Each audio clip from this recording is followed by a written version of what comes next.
ማንቸስተር ዩናይትድ የብሬንትፎርዱን አጥቂ ኢጎር ቲያጎን ለማስፈረም ፍላጎት እንዳለው ተዘገበ። ታዋቂ የዝውውር ዘጋቢ ቤን ጃኮብስ እንደገለጸው ማንቸስተር ዩናይትድ በዚህ የክረምት የዝውውር መስኮት የብሬንትፎርዱን አጥቂ ኢጎር ቲያጎን እንደ አማራጭ ኢላማ አድርጎ አካቷል። ዩናይትድ አዲስ 9 ቁጥር አጥቂ ለማስፈረም እያሰበ ያለ ሲሆን የጆሹዋ ዘርክዚ የወደፊት ሁኔታ ግልጽ ባለመሆኑ እንዲሁም የቤንጃሚን ሼሽኮ ጉዳት ከእቅዱ ሊወጣ እንደሚችል መሆኑን ተገልጿል። ባለፈው የፕሪሚየር ሊግ ውድድር ዘመን በ38 ጨዋታ 22 ጎሎችን ያስቆጠረው ኢጎር ቲያጎ በሊጉ ልምድ ያለው ተጫዋች በመሆኑ ለዩናይትድ ትልቅ ፍላጎትን ፈጥሯል። ቤን ጃኮብስ ለዩናይትድ ስታንድ ሲናገር ኢጎር ቲያጎ በእርግጥ በክለብ ውስጥ ውይይት ላይ የተነሳ ተጫዋች ነው፣ በፕሪሚየር ሊግ ዝግጁ የሆነ አጥቂ ነው፣ ነገር ግን እስካሁን ከዚያ በላይ የደረሰ ነገር የለም፣ በውስጥ የሚደረግ ውይይት ብቻ ነው፣ ሁኔታውንም ለማወቅ የተደረገ መደበኛ ጥያቄ ነው ተብሏል። ሆኖም ጃኮብስ አክሎ ብሬንትፎርድ ተጫዋቹን በዚህ ክረምት እንዲለቅ ማሳመን እጅግ አስቸጋሪ እንደሚሆን ገልጸዋል። እስካሁን ድረስ ማንቸስተር ዩናይትድ ለኢጎር ቲያጎ ይፋዊ ጥያቄ ማቅረብም ሆነ ድርድር ማድረግ አልጀመረም።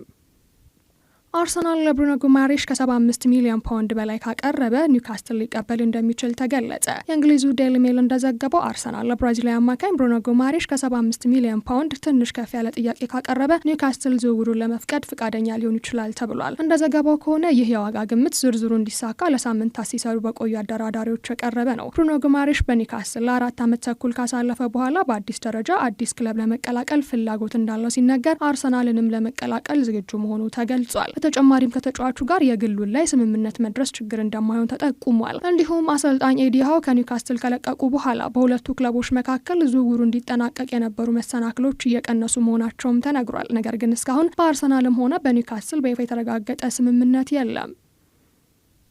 የቻይናው ንጉስ ቢመጣ እንኳን ስለ ኦሊሴ ሽያጭ አንወያይም ሲሉ ኡሊ ሆኔስ ተናገሩ። የባየር ሙኒኩ ፕሬዝዳንት ኡሊ ሆኔስ ማይክል ኦሊሴ ወደ ሪያል ማድሪድ ሊያመራ ይችላል የሚሉ ወሬዎችን በፍጹም ውድቅ አድርገዋል። ሆኔስ በጉዳዩ ዙሪያ ሲናገሩ ይህንን ወሬ ሰምቼ ሳቅ ያልቆብኝ ነበረ። ኦሊሴ ከኛ ጋር አሁንም 3 ዓመት የሚቆዩ ላለው፣ ስለዚህ ይህ ጉዳይ ለእኛ ፈጽሞ አጀንዳ አይደለም ብለዋል። የቻይናው ንጉሰ ነገስት ቢመጣ እንኳን ስለ ሽያጭ አንወያይም ብለዋል። ሆኔስ በተጨማሪም ሃሪኬን ወይም ሉዊስ ዲያዝን የመሸጥ ፍላጎት እንደሌለ በግልጽ አስታውቀዋል። ከኦሊሴ ሉዊስ ዲያዝ እና ሃሪኬን የተዋቀረው የኛ አጥቂ መስመር በዓለም ላይ ምርጡ ነው፣ ከእነርሱ አንዱን ለመሸጥ አናስብም ሲሉ አስረድተዋል። ስለ ሃሪኬን የወደፊት ቆይታም ሆኔስ በእርግጠኝነት ተናግረዋል። ከሃሪ ጋር በቀጥታ አልተናገርኩም፣ ነገር ግን በሙኒክ በጣም ደስተኛ እንደሆነ ሰማለሁ። እኛም በእርሱ በጣም ደስተኞች ነን። በሚቀጥለው ዓመት ክለቡን የሚለቅበት ምክንያት የለም። በሜዳ ላይም እንደ ተጫዋች ብቻ ሳይሆን እንደ ሰውም ተምሳሌት ነው ብለዋል።